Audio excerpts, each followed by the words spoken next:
make sure say these three things e dey your hands before you go do this thing wey be say e go work for you. If not, e go backfire against you. True Dream with Lady T. Hi everyone, welcome back to this YouTube channel. True Dreams with Lady T. Is your sister, your friend, is your girl.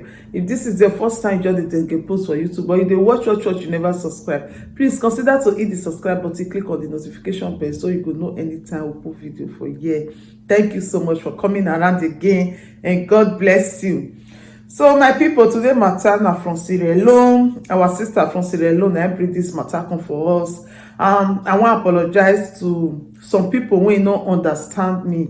They say I say me Nigeria people don't marry Gambia or Sierra Leone or this. No, I don't say so. So I don't try to talk to my Nigeria people when marry Gambia or when marry Sierra Leone or when marry any other African country. No. As I dey here, so my pikin, I go allow am marry anywhere he want for marry, whether na Gambia, whether na Sierra Leone, whether na from any part of the world, no problem. So far I find love there. So why I can't? No. My own Africa brothers and sisters, I can't dey again. No. I love everybody. Gambia, Sierra Leone, Senegal, Cote d'Ivoire, Liberia, all other Africa people. I love them so much. So when I dey talk, they throw that words, I dey throw am because of somebody when be say e dey body, e dey laugh person. So now make am, when I no vex, I no refer am to una at all. That make me say, okay, make I first throw this video here. May I use the opportunity to throw these words here, say no, we are all one. I love you guys so much. So thank you, my people. So today's story now from one of our sisters from Sierra Leone. This is our sister. Okay, my people, before I will continue with this story, I just want to play our sister voice record, then we'll come back. Yes, Lady T, it's me. I watch your program. That's why I said I want you to help me. Let people help me. I don't want to lose my marriage. Please, let Lady T help me to come with this out. Let people help me to pray for me. I don't want to lose my husband. This Lady T is me. Because I watch your program all the time. That's why I cry for help.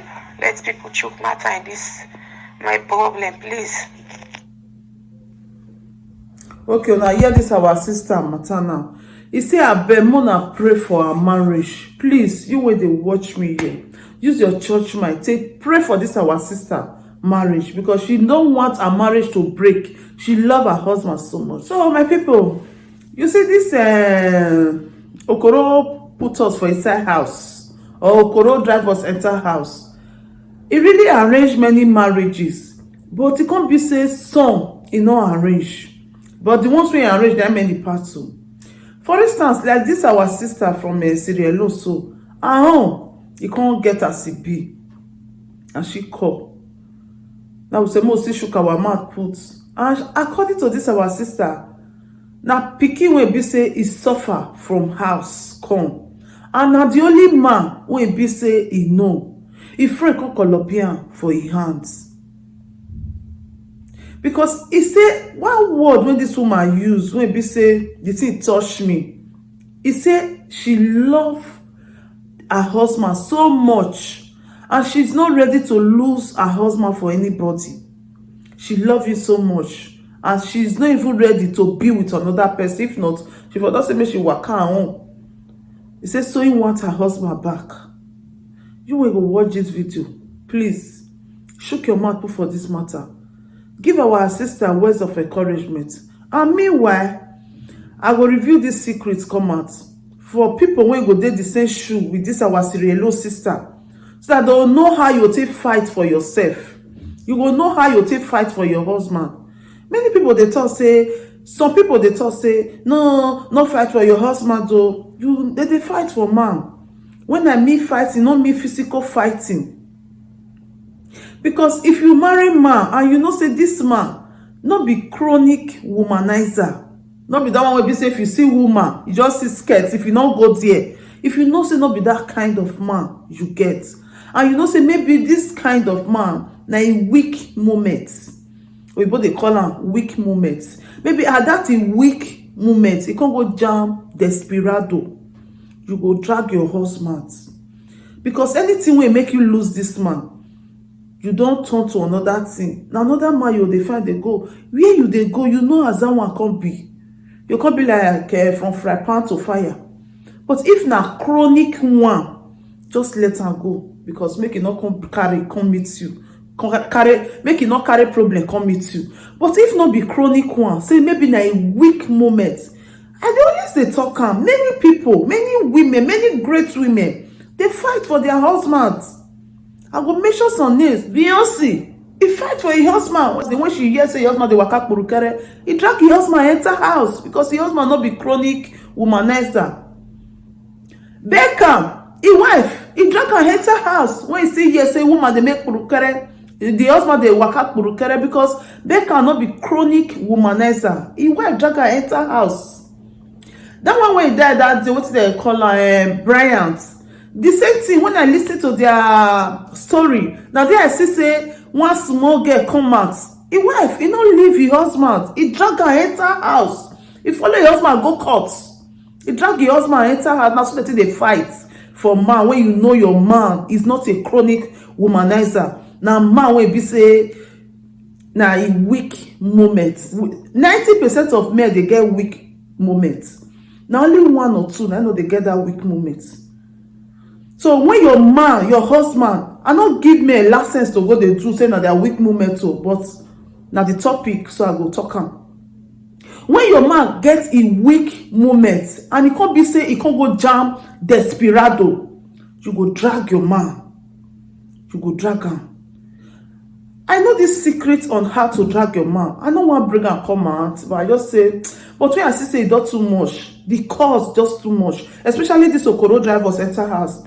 I dey always dey receive call of this even it get some men wey be say this Okoro drivers enter house, e go land there for their woman place, their girlfriend place, their side chick place, wey be say they never fit come house now. Make they just waka small, just go come back clean mouth, the thing hook them there, they never fit come back home. Their wife need them now. Now after this lockdown, when the cost come too much, before they come discover say not be where even tell me saying they go, not be there travel go. Now woman place the job day, Okoro driver come meet am for his side chick house. You know if you go back to your family now. Before you know it, the apple side chick, hey, don't tell. Okra will grow. So when I dey talk about fight for your man, now all these things that make me dey talk am. Because your man will not be chronic womanizer, will be say a weak moment. You can't go use mistake, take go jam desperado. You go just let your man go like that, say, hey, make it go, yeah, they did cheat. Now all the days, that one narration of this story. You know they happen again this time. Don't be deceived, my people. My ladies, don't be deceived. When your man is not a chronic womanizer, you can't use mistake, go jam desperado, drag her. Because if you not drag her, a person you know you'll go drag. What are they talk? So if you not right for some people, but Mona go write and down now. See say right. So this our Sierra sister, she did 16 years when you know this man. The man help her. The man see her say she dey suffer for Sierra Leone. When be say the way that they maltreat her, the man could promise and say no worry. The way that they maltreat you, I pity you. I go help you.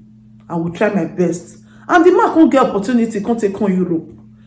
What the first thing when John do, as he enter Europe, he tried to bring this woman come Europe. I said, take carry this woman come Europe. As this woman come, she born first pikin, she born second pikin. You know, during that time, if you newly come, you need help, you need people around you. Now there this lady take come around her. This lady help her, they help her, they hold the first pikin, especially when you get the second one belle.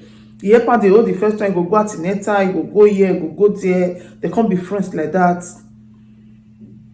And this woman husband now, person when be say if they do all this housework, people when they do something like plumber, maybe your tap spoil, your all those things, plumber, now they call them now. Now they do. Now this woman call and say, I beg, now so this thing spoil, may tell your husband, may come and repair them. They can say to him, I can tell the husband, say that my friend when they help me well. This one spoil, I beg, help and go repent. This one I walk the man go. The man not feel they go work. Me go say okay, follow me, go work. Like say okay, go greet my friend for me now. For say why you say your husband go greet your friend? They see they give rat fish hole. But now walk the man go walk. I say come reach there now. Now the friend Kolobi husband put for inside house. Husband will be say he use small pikin say no. Now the man when he don't know for his life, he don't know another person. And the man cannot come Europe. The way the man can't take change for us, he can't imagine say maybe na outside. Nah, if I see the way he carry, you don't even know say na rat when they shop am, na they blow am. The way the man can't take change. If not for one of his friends, when he make her understand, he should not even know. This thing don't they go on. Now small thing, that person take they put something for person food, person go just shop and you say na your friend, you not go know. He don't even know what they happen. And this same woman go they complain the man to the man, na so maybe oh. And this woman a single mother. When we say he don't first born the pikin for Sierra Leone before he come Europe. You know see another person again. Now this our Sierra Leone sister, our lovely sister. Oh, now he can't see. Kolobi the man put for inside house. The man not the agree come house. And so he can't stay outside. How she can't say no? Now one day, he get one word when he just leak for her side. And only one of his friends now he tell this word. Say see. The husband come, he repeat the words to her. She can't tell say, how you tell hear this word? He say he hear am for outside. Why you do like this? He hear am for outside. Then he come say, come be outside because no be person wey even. That's why if you dey waka, know where you waka. If you talk, know where you talk. So that place where you for talk, you go know say na here I talk this word. Now hear this word for leak. That woman come say he not talk this word for another place. Not only this his friends. Then he tell this word. Now he call that his friend. Now he tell the friend say this word. Now let you want me tell. But my husband say hear am for outside. How come? My husband can't hear this matter for outside. Then that your friend come tell and say, he not tell any other person than that our friends. Because now see there are two friends. Than that our friends. Now he tell. Then he say, okay. Which means, now this my friend.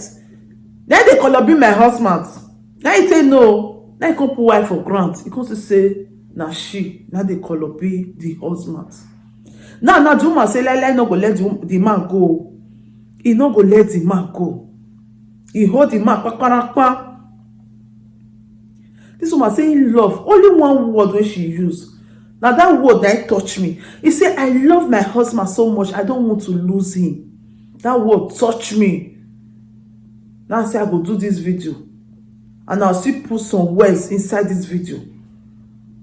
What to do in case you did this kind of situation. Because I know they tell people one-on-one. I never do review for social media like this. Now say I go review so that other people will feel they do the same thing. Because many people they inside this shoe where this woman dey now. Many people don't call me. E get one way call me 2 weeks ago. She they watch me. She'll see watch this thing. She say she and her husband they watch me. They tell me say the side chick not really leave the man or he don't tire, he want leave the man. I say what? Your husband, how many side chick he don't get this? He say you know what thing like that so only this one. Now you want leave your husband for him. If they beat you, he say no. Now you want leave? No, I say not try out. Stand on your feet. If where you they go, you know where as it be, or your feet stay all your life without man. Your children need their father. Stand on your ground. When I talk to her, after 4 days, she called me. She said she not the fear again because she be the fear because the way the side chick they do it they do as a threat itself. Now say this man marry you, say he marry him. Now why? I will tell you now the secrets. What to do. He said the man marry him. I said, don't give up. Many people, many popular people will be say they even fight finish. When we say they even come out, another man go quickly carry the entire house. They still fight for their husbands. I don't call their names just now. Now hear their name. All these people, they fight. There are so many great people too. When we say me never know. When we say they fight for their husbands. You don't let go like that. where you dey go, you know as it be. So what I dey try to talk here be say this our Sierra sister, she dey cry. The man no dey come house again. The man just carry load go stay with this side chick. He no dey come house again. He no dey ask how the children. He no dey even dey ask wetin dey carry or nothing. My husband go repair something for my friend place. Na take Olobi husband carry go. This thing na everywhere. Not be say na only Nigeria. Dey happen for all parts of the world. White, black, everywhere dey happen. E get one woman. This woman, how she take fight her own. Now the testimony let me go give una now, so that una go still use and take fight una own. This woman, now so she just dey oh, your husband just carry one desperado. As he carry the desperado, now the secret now they tell una so. Who gets sense make you use am? He carry desperado. As he said, now so the girl they floss the husband picture everywhere. Facebook, married man. Now she called this girl. He said, come, this man when they flaunt a picture everywhere. So whether not flaunt or flag. Now my husband do. He said the man not marry. He said this man not tell you say he get wife and pikin. He gets. He said how you want to know say he marry. The lady even they feel big. The side chicken. That woman can say he marry. He said I may see the proof say he marry. I need to see the proof. I can say okay. Then he send out their marriage picture. He say children did the marriage. It could be like say they remote the woman. And if not so, the children did the marriage. Now the woman can tell her say children do. Because say I may see the children. That the woman not agree send the children because he say you don't see marriage picture. Which kind of proof you they find again? Say may because they send children picture. You know go send. It is said the lady go leave the man. For where? He not leave am. You see they follow am. You know, I know say some people go say now the man you go talk to fine. We go talk to the man best son. Not be ordinary hand. This time around, the husband not even they know whether he get wife again. Now that side chicken, now can be everything. Now they do everything. House when you never even know as they take build, you go start for inside, you go scream. Put out for inside can scream. House when you don't know as they take build, when you don't know as they take even start foundation, woman's they there. You go make cring. You go put out for Instagram, cring. Facebook, cring. Twitter. That's why they post all the pictures for everywhere. This woman dey say because she herself she dey follow the girl bomber to bomber with a secret code. The girl say like husband, not see husband again. Now this woman, you know get where he want go. He say no, he be Christian, he be born again Christian. Now revelation begin dey come from different places, from different churches. And so the thing they come like this. They say this lady.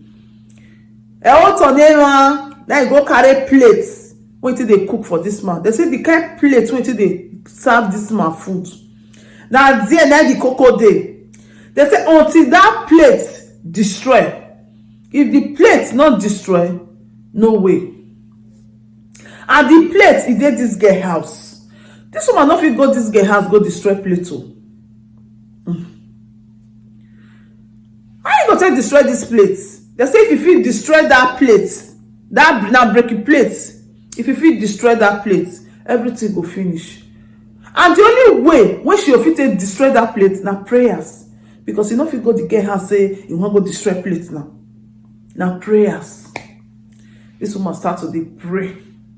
She start to dey pray. If you pray, you go pray for anointing oil. If you pray for anointing oil, that's why they tell you. Before you do this thing, when this woman do so, when you take you deliver a husband for this desperado side chicken hands, you go make sure say these three things in your hands. Not just carry say, and that's so they do one, that's so they take deliver the man, so you want go do one. No.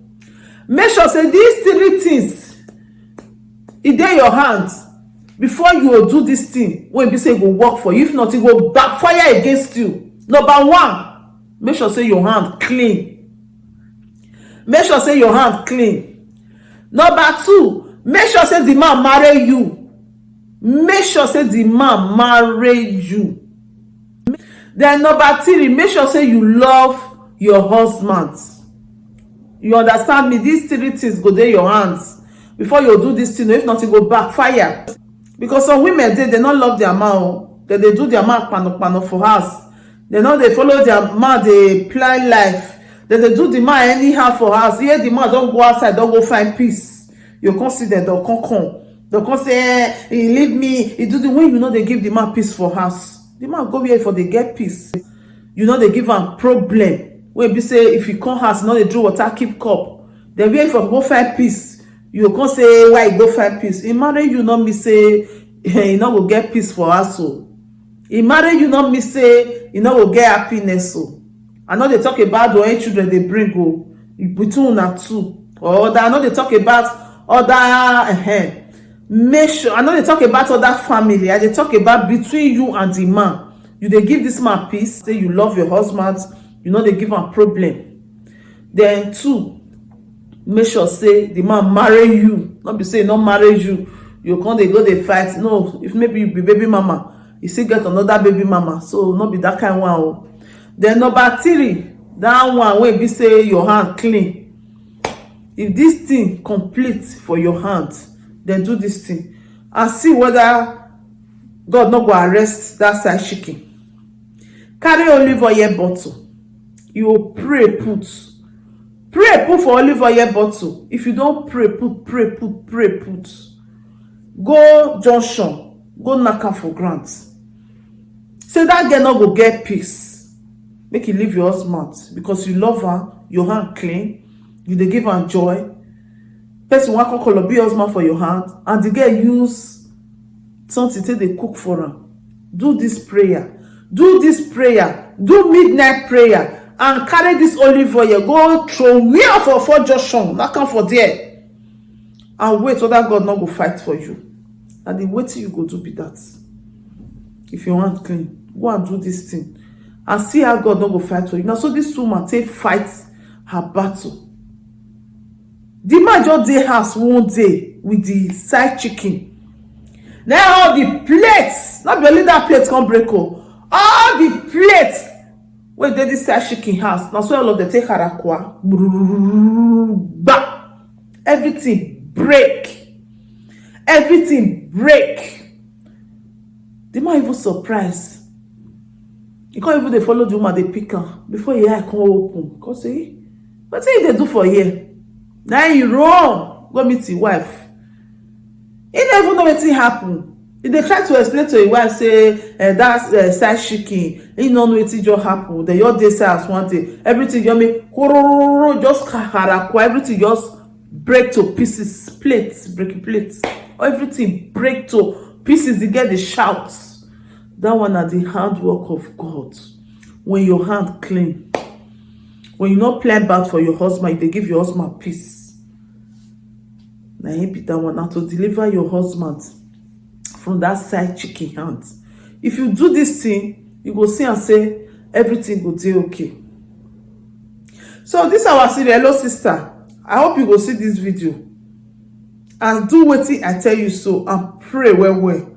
You go see and say God Almighty will stand for you. You know, sometimes people not dey understand. They'll say, hey, not be man. If outside that, if you don't even know the side chicken, you don't even know.